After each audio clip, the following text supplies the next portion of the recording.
Une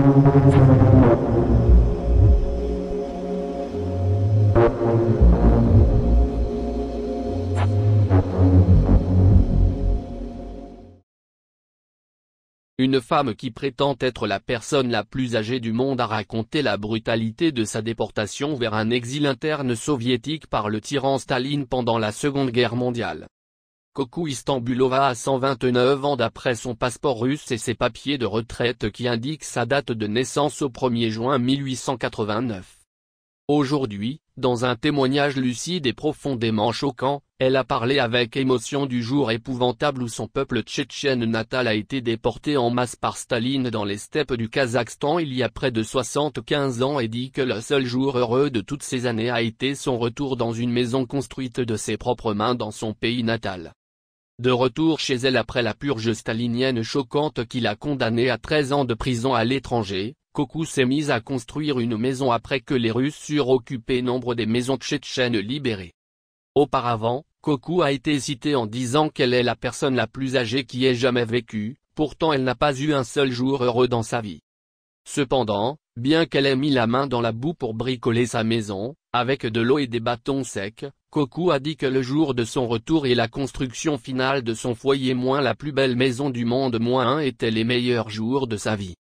La vieille femme rusée connaît la fascination des gens pour elle, elle a dit aux équipes de télévision qui l'interviewaient pour un documentaire sur la purge tchétchène, « Vous me demandez si j'ai eu un seul jour heureux dans ma vie. C'était le jour où je suis entré dans ma maison pour la première fois. C'était très petit et j'ai chauffé le poêle avec du bois. Mais c'était chez moi. Je l'ai construite moi-même, la meilleure maison du monde. J'ai vécu dedans 60 ans. » Son arrière-petite-fille Medina, 15 ans, aujourd'hui choisie par la famille pour s'occuper de la remarquable Kokou, a déclaré, « Mamie l'a construite elle-même à son retour d'exil. Elle a mélangé de la terre et de l'eau, ajouté des bâtons secs et de l'herbe et en a fait des pierres, puis les a empilées les unes sur les autres et les a peintes de peinture blanche plus tard. Cependant, cela a été précédé d'une période sombre. » Kokou a raconté comment des gens sont morts dans les remorques à bétail utilisées pour l'exil forcé de son peuple, et leurs corps ont été jetés hors des wagons pour être dévorés par des chiens affamés. Si son âge est correct, Kokou avait 54 ans à l'époque, ayant vécu plutôt le couronnement du dernier tsar Nicolas II 2 jours avant son 7e anniversaire, et son renversement à 27 ans. C'était une mauvaise journée, froide et sombre, a-t-elle dit au sujet de la matinée de février 1944, lorsque toute la nation a été bannie de sa patrie montagnarde dans la Transcaucasie. On nous a fait monter dans un train et on nous a emmenés. Personne ne savait où. Nous n'avions le droit d'aller nulle part. 2 jeunes filles du Caucase sont mortes à cause de la rupture de leur vessie, elles avaient honte d'aller aux toilettes dans des trains bondés puants. Des femmes plus âgées ont essayé de s'entasser autour d'elles pour mettre fin à leur embarras pendant qu'elles se soulageaient. Pourtant, il y avait pire. Sur le chemin de notre exil, des cadavres ont été jetés hors du train, a-t-elle dit.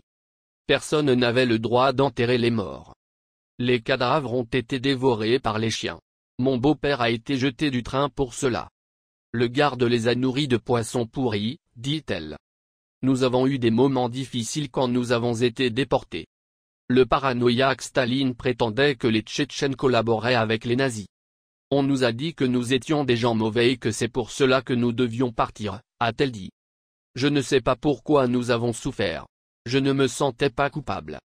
Avant la guerre, elle se souvenait des chars nazis effrayants qui passaient devant sa maison familiale. Elle a souffert de deuil personnel dévastateur dans son enfer kazakh, ses 2 fils ont tous 2 péri dans des conditions difficiles. Il n'y avait pas de médecin, personne pour les soigner, dit-elle. Mon plus jeune garçon a attrapé quelque chose et est décédé très rapidement. De telles choses arrivaient dans toutes les familles. Quand les femmes donnaient naissance, les enfants mouraient souvent parce qu'il n'y avait pas de personnel obstétricien, seulement des voisins et des amis. La vieille dame en pleurs a dit, « Il ne me reste plus que ma fille Tamara. » Elle ramassait le coton et le maïs, et soignait ses jeunes frères et sœurs. Enfant, elle se souvient avoir joué avec des poupées en tissu fabriquées par son oncle. Elle avait des chaussures rouges et des bas blancs achetés par son père à une foire. Ce sont les premiers et les derniers beaux vêtements de sa courte jeunesse. Elle a dit, « Mon père était malade, ma mère était malade. Grand-mère était malade. J'étais l'aîné, comment pourrais-je les quitter? Elle s'est mariée tard quand un homme d'un autre village a été choisi pour elle. Je ne le connaissais pas du tout, dit-elle. Mais j'ai commencé à l'aimer. Que pouvais-je faire d'autre si je me mariais? J'ai dû endurer. Son nom était Magomed et il était plus jeune que moi. Elle rit en se rappelant, il n'était pas beau du tout.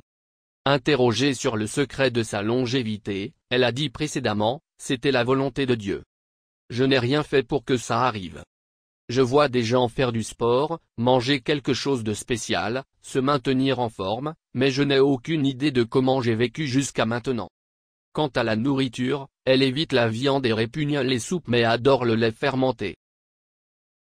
Elle a vécu 2 guerres mondiales, la guerre civile russe après la révolution bolchevique et 2 guerres tchétchènes. Elle a demandé, pourquoi Allah m'a-t-il donné une si longue vie et si peu de bonheur? Je serais morte il y a longtemps, sans Allah qui me tenait dans ses bras. Coco a dit, il est difficile de vivre quand tous ceux qui se souviennent de vous sont morts il y a longtemps. Et c'est très effrayant de mourir, aussi vieux que vous soyez.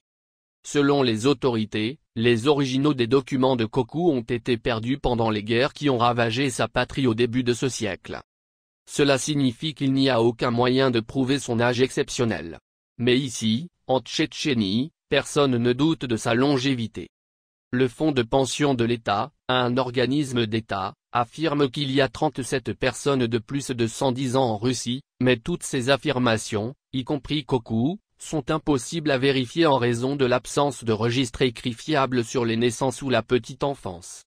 La plupart vivent, comme Coco, dans le Caucase qui a une longue tradition de personnes très âgées.